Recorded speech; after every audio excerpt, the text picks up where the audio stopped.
Hello, welcome to my channel.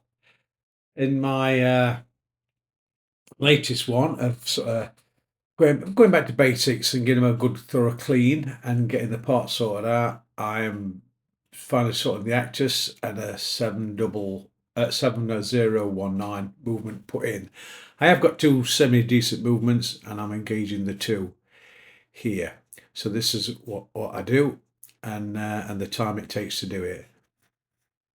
I'm doing the microscope inspection, obviously, and this is before cleaning, and I'm checking all the parts and looking, and I'm seeing some things straight away on these. I'm basically I'm selecting the best one from the two movements, and then they'll go to wash and further on.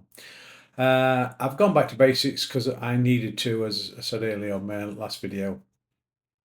I weren't doing very well. I've only done about 3 or 4 washes this year. That's the pallet fork. You'll see that again shortly. So this is just a little one because I'm working on one at the minute. I'm not quite finished. I just thought I'd send finally get the Actus running. And after I am now, and I'm using nowhere near the amount of oil as I used to use because I clearly have been using over lubing, and that's brought problems of its own. Uh, and it's just something to post because I haven't posted for a while, and it just shows what I go through the steps on cleaning and the hazards of cleaning. And there's something interesting for you in a little while because I change my cleaning fluid, and that causes me problems. Cleaning fluid's okay; it's the rinse what's not. So I now clean everything with a shellac stone in. That's those there. That shellac is the glue what holds them in, because all the strong solvents we use can dissolve shellac, and it does here. Balance wheel checks that out. That's a beautiful balance wheel. Look at that balance wheel spring. It's very even and spaced. That's all good.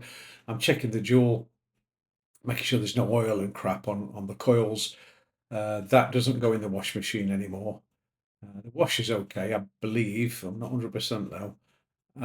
It's just, I think the rinse isn't. So I'm doing that separately in smaller quantities so I can manage it better. And this is what it shows you. There's not much of the rebuild. It's just it's just this is all about the prep, what you have to do, and uh, and some of the faults now. I'm looking a bit deeper, and I've struggled with some watches in the past, and this probably shows you why, because there's things that I do spot things what were there all along, and if I'd have looked, I'd have spotted them. So I'm making it easier for myself as well. So I'm just going through them, and then now once I'm happy and I've selected the parts I'm going to use from the two movements, I'll stick them in the wash. But this is an interesting one. This is just the minute wheel.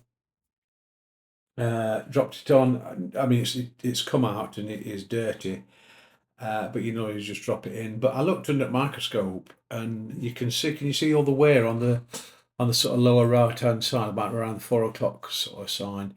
You can see that if you look at the curve of those two, they're quite worn. And when you're considering what it rubs against, it just turns your hand.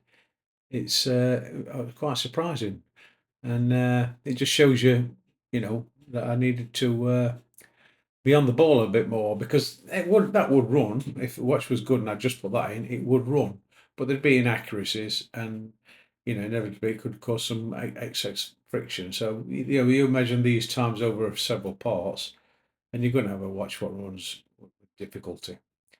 But pleased to say I got a good result towards the end. But obviously I replaced that one. That one went in the bin. Uh, and this is it. The microscope is such an important tool. I don't use it as well. I didn't use it as much as I should. So I'm learning that. And yeah, you see things. So I mean that it's got a diameter of about 12 millimeters. So it's very very small. So okay, I made my selection. And this is my pre-wash, the first wash I do. I've selected the parts, and they're all going in there. That's a tub of distilled water. It's hot as I can stand it, burning it, and it just gives a scrub with hot soapy water. That's all. And what I do before they dry, I put on some watchmaker's paper because it's fibreless. And before they dry, they're going immediately in the washing machine so you can go through the wash cycle and the suitable rinse and the dryer because it dries as well. So what I'm doing there. The end result will be all the movements I require. And then I hadn't filmed it, putting it back together because it was going on, and you've seen that bit anyway. So I just thought I'd do something different. And to be fair, I did lose the footage as well. I lost some of it, so that ended that. But you can see the detail. I mean, this, and if you're coming in a couple of hours every other evening, it does. A month can go by quite easily, and that's if you don't get no wrong and you're not waiting for parts. But that's where you are. So all this goes in I believe it goes in the washing machine next. You will see that. Then they'll all come out there, and this is them out the washing machine. They're all okay, and yeah, all the stuff I can get off in. There's a bit of corrosion on some of the parts. You'll see the keyless switch on the left hand side movement in the centre of the picture, just there in the centre. They've got rust and corrosion on. I haven't thrown away because they was for cleaning up. I just used the other one. And then that right. So I cleaned the pallet fork and balance wheel, and look what I found with the pallet fork, and this has been happening all the time I've been watchmaking, is that that is ignore the different coloured jaw. It's just the lighting. They're both the same colour. So I changed my cleaning fluid to stop this. Stop this thing. But the issue is this is all these problems I've been having. I've been putting dodgy parts in, and I haven't been using the correct fluid or not using it correctly. So I get a replacement. I'm not going to repair that. It's too fine for me. You can repair it, well, reattach it, but maybe later. I was just thrilled that I've gone deeper and to find out why I'm still having a few issues I shouldn't be having, so I'm quite happy. So I get it all back together, stick a new fork in, and it pays off. And you can see it here. Just look at the numbers coming off. It's running well. That now I've had it probably about a week, maybe 2 weeks wearing it. It keeps excellent time. I've got fantastic amplitude for me. I've got over 200 amplitude.